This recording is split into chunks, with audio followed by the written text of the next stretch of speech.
Hi, so I'm Karen Lindwall-Bourg of Rhema 3E Services, and more specifically of Rhema Publishing House, and formerly of the National Association of Christian Women Entrepreneurs. I'm still a part of that group, but not leading anymore, in a different season. And I'm interviewing all of the authors who have written a book with us, and it just worked out this first time that all of the authors in the Cultivating Confidence from the Lord book are associated with the National Association of Christian Women Entrepreneurs in some way, because that's the way that we got started.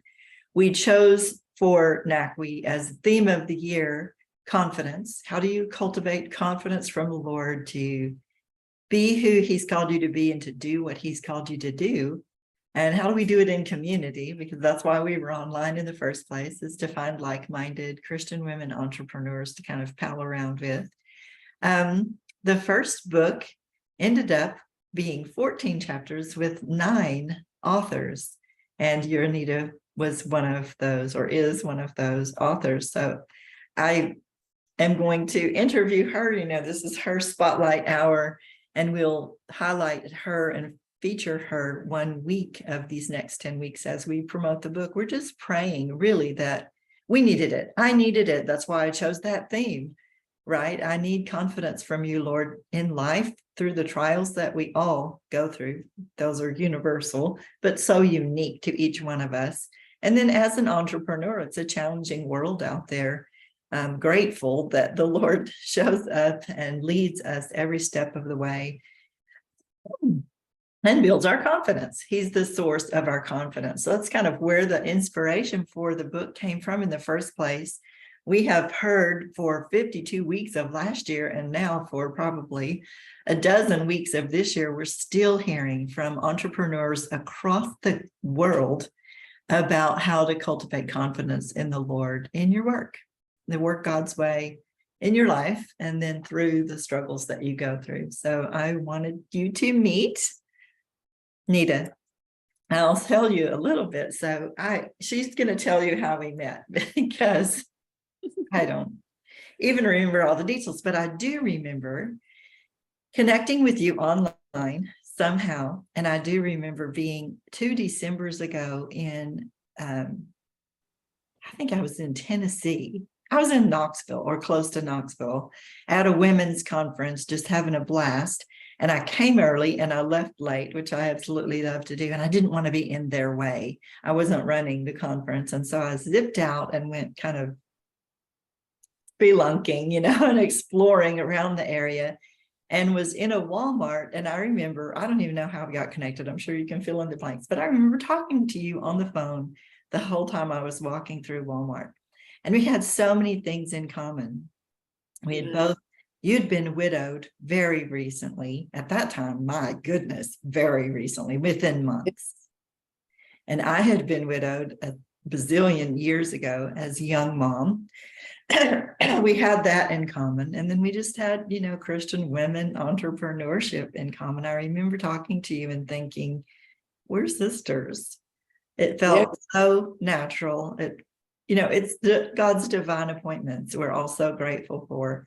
We're friends with people, well, blessedly because of our online forums, but also just because of the Lord, we're friends with people that we would have never dreamed that we would have had the opportunity to be friends with. And what a blessing that is. So it's been a blessing to kind of get to know you. I've followed your journey. I've watched you. Well, I have watched you exude, is probably the best word, confidence in the Lord, in spite of all that you have been through after the death of your husband, loss of your home, the struggles you've been through just to raise children and help them grieve well and love the Lord through it all. You've been an inspiration, and your chapter was an inspiration. I thought it was the gutsy thing for you to talk about how to, because we don't want to talk about warfare, right? We don't want to, well, first of all, most of us, if you're like me, were not raised talking about it or even knowing how to address it or to fight back through it. And you were very brave, I thought, and very spot on, and sort of talking to us about how confidence from the Lord comes And boy, it better be there as we're going through spiritual warfare. I Yeah. appreciate that so much. So My heart, I'm like, okay, my makeup. Oh my gosh, because grab the Kleenex. just sitting here, it's just as you were speaking, I'm thinking about just the divine orchestration of it all, and how he says the steps of a good man and woman, obviously, are ordered. And so I actually was on Clubhouse, the Clubhouse social media app, and I saw a Roma Bible study, and Mhm. Victoria was in there, and she was captivated by my voice, and she was like, "Oh my gosh," you know, it's almost like, "Where did you come from?"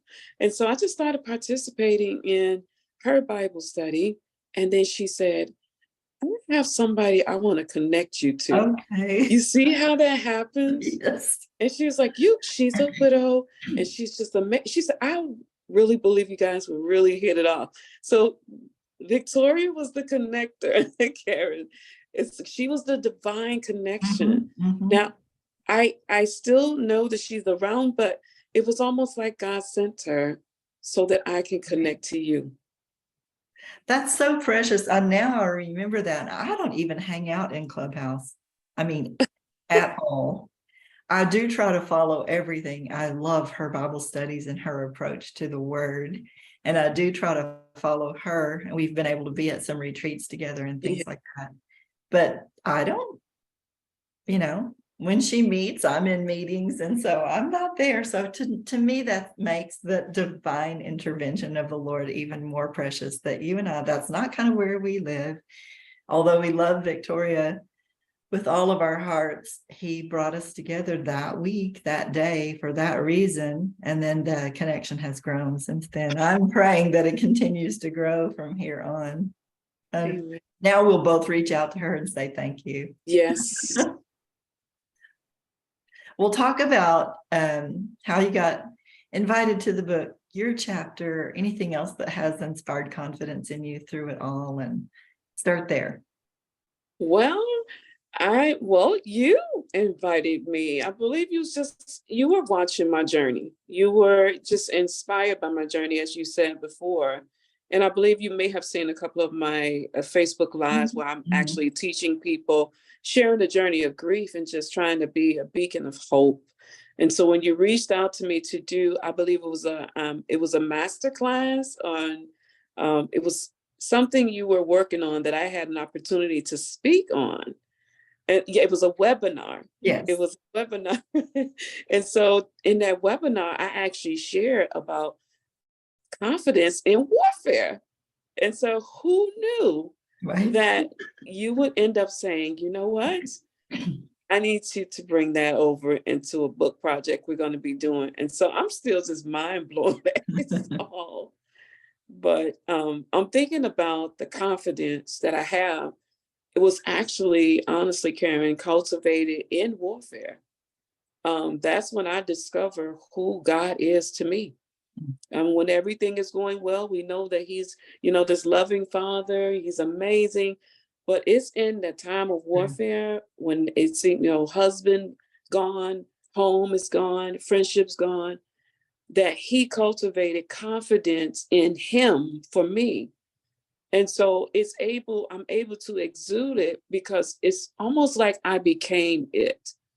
And one of my favorite scriptures is, do not throw away your confidence, for it has a great reward. And I'm like, well, where do I get this confidence, God? And He says, in who I am. And He told me, He said, I am everything you need. When husband died, I was like, what am I going to do now?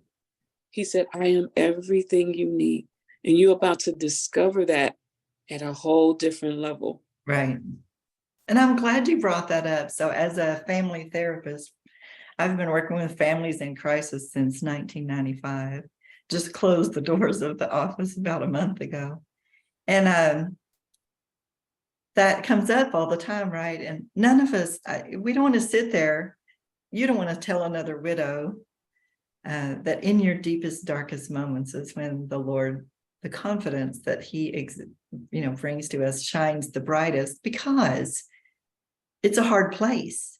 None of us are sitting here saying, oh Lord, please heap more burning coals on my head because I want more of you. And yet we do know that that's when first of all, that's when we seek him more. We cry out in a different way on a day-to-day basis. We seek the Lord.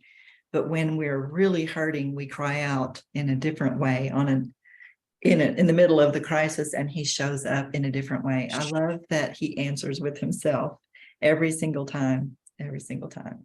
I will say, I've said 1,000 times before too, when my husband had cancer for 4 years and died when the kids were 7, 6, and 4 years old, I felt the presence of the Lord then and in the years of mourning in a totally different way, a way not experienced before that ever, and actually, sadly, in a way not experienced since then. I actually felt the Lord's presence in a way that was almost tangible. Yeah. And so, and yet, while I would not want to go through what we went through as young widows again, I'm grateful to the Lord for him, that he showed himself to me that way, in spite of the pain and discomfort. And yes, I do think hopefully it grows your confidence, but it helps you to help others grow, which I've seen that in your journey as well. Just service after service, when you didn't even know what food you might be placing on plate that day, you were serving others. And I appreciate that. Praise God. It's I feel like I have to, because I remember why the Lord chose me and why he allowed me to go through these things is to continue the ministry of Jesus Christ. Mm-hmm. And when I feel like I want to give up, when I feel like it's too much, I always go back to the Garden of Gethsemane. And I get the fresh perspective about my suffering. And I remember that this is temporary. And I remember that he didn't want to suffer, just like I don't want to suffer. But he was willing to lay down his life. And so I'm like, if I lay down my life, I owe God my life. Like, I don't get to back out of this, nor do I want to, because I really can say, like you said, Karen, like, I have experienced God like I had never, as a widow. Oh, I can't even explain it. Mm-hmm. And the radiance, I'm trying not to break.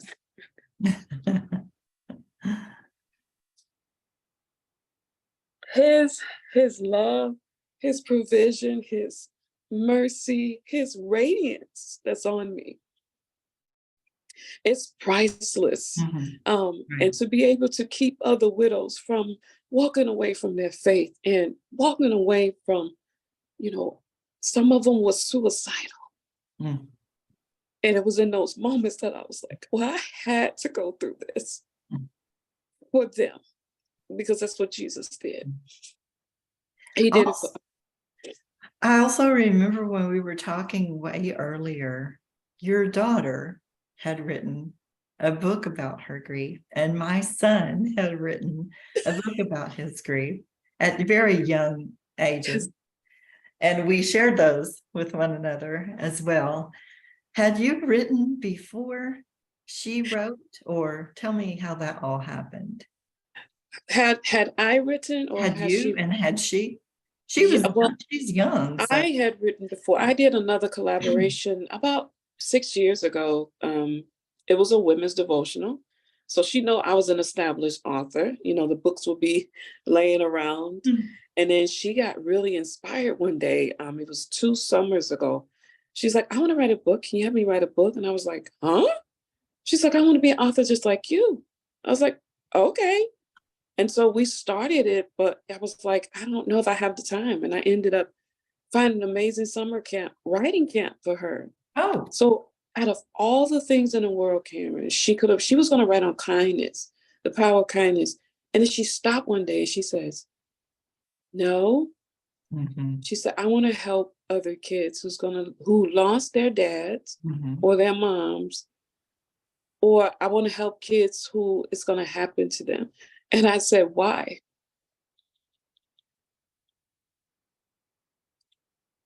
She said, so that they can still feel like they're loved.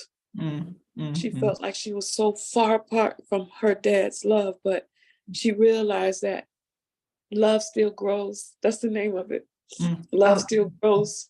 And that she didn't have to let go. And Andrew's was, he had said, of course, she was a little older than Andrew. Andrew was 4.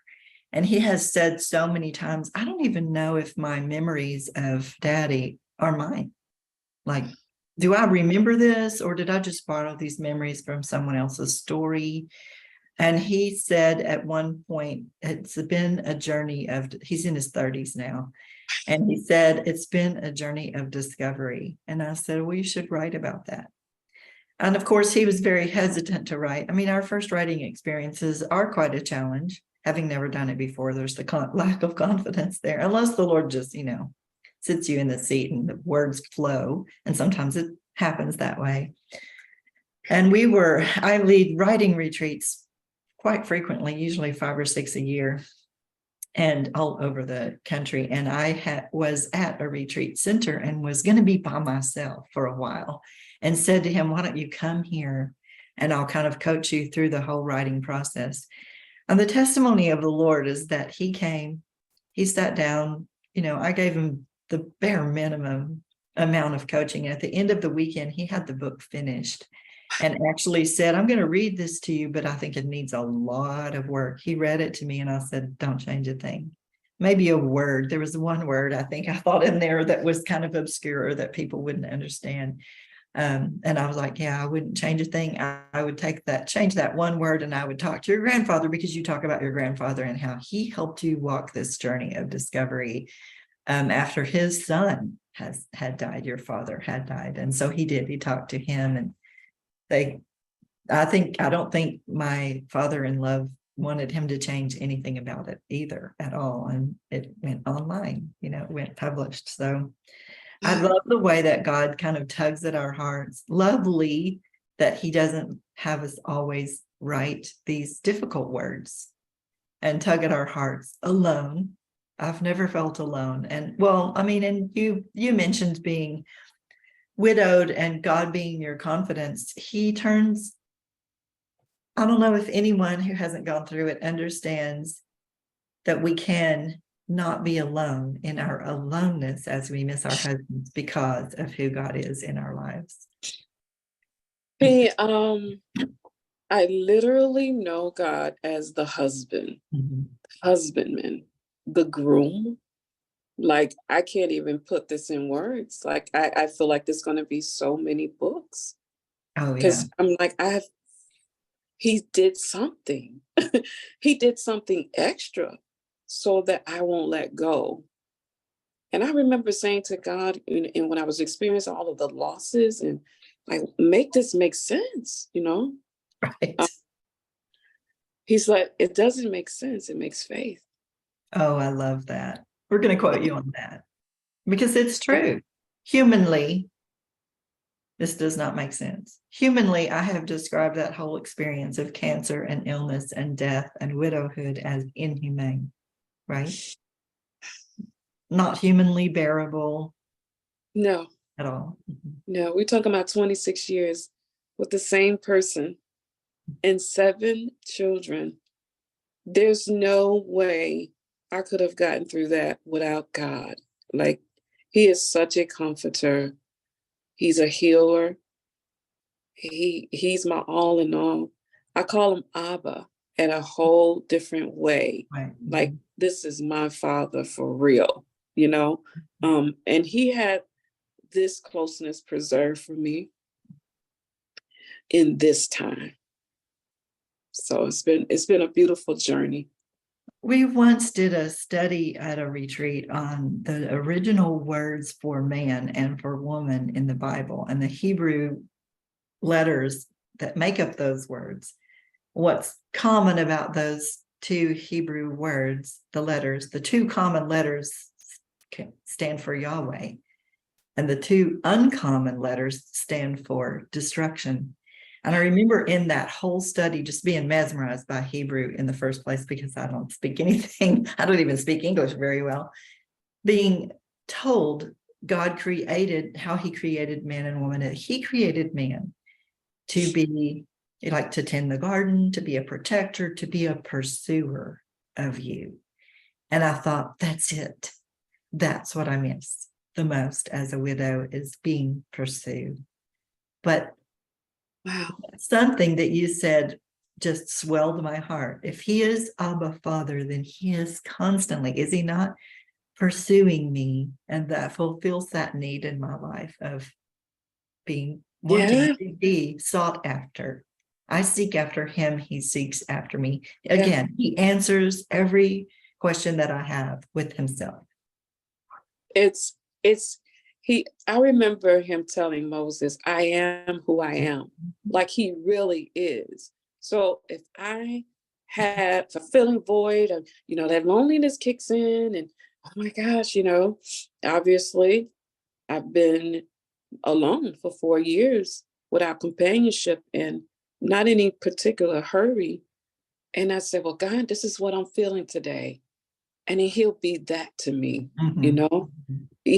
It's like at the moment that I decide to seek him in that moment, in that temptation, he becomes what I need. Mhm. God is just, he's mind blowing, honestly. He is just mind blowing. He really is. I like to call him the lover of my soul. He really is the lover of my soul.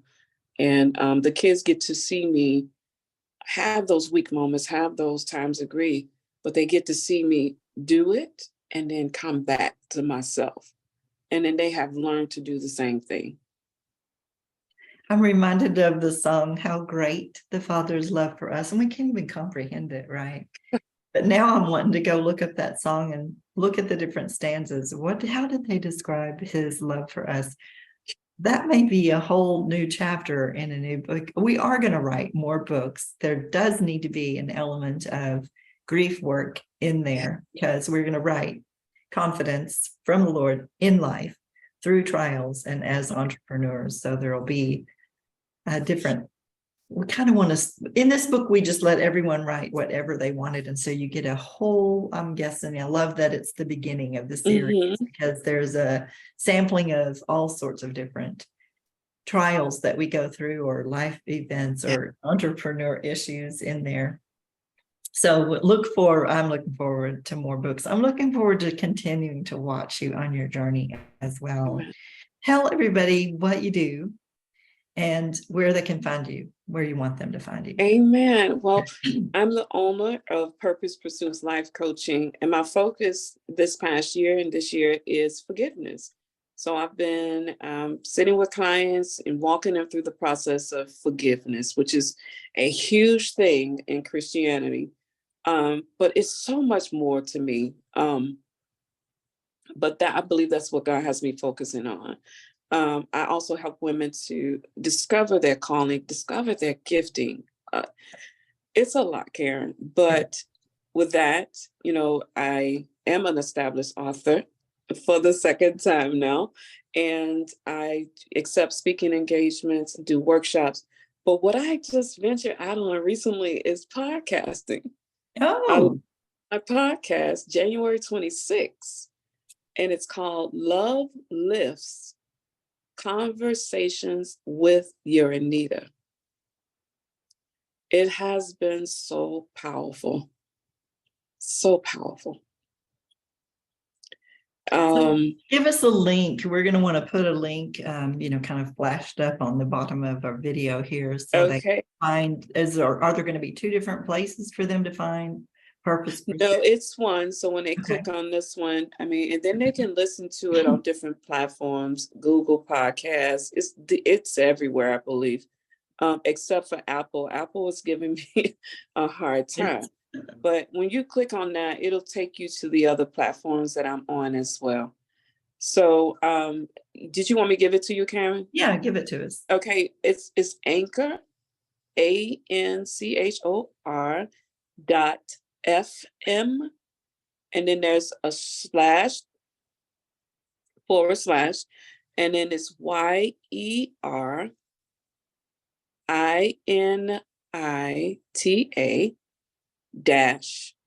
-T -Curtis -F. Now that Y is small, and that Curtis, the letter C in Curtis is small as well. That makes a difference. Okay, it does.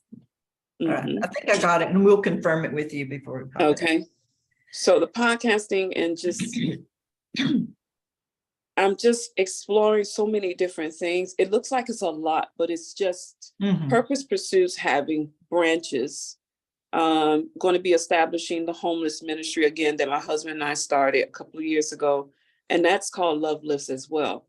So I'm just doing a lot of that and partnering with a publishing company, helping people to just give birth to their destinies and their legacy. Absolutely. Um, and that's pretty much all that I'm doing right now. All that you're doing, the understatement of the century. I love, though, that when God calls us, we can't not be who he's called us to be. We can't not do what he's called us to do. And I think we forget that he equips us. He's not Yeah. asking us to do anything well, he is asking us to do things that are beyond our capabilities, but he's not asking us to do anything that he won't equip us to do. And you're a good example of that, a beautiful example of cultivating confidence, especially in these dark times. I'm looking forward to following you and your family into your next journeys, and God bless you. Thank you for being a part of the book, for sure. This is an honor, and I know that God will take it further and further and further. He will. God bless Yes. you. All right, we'll God, talk again.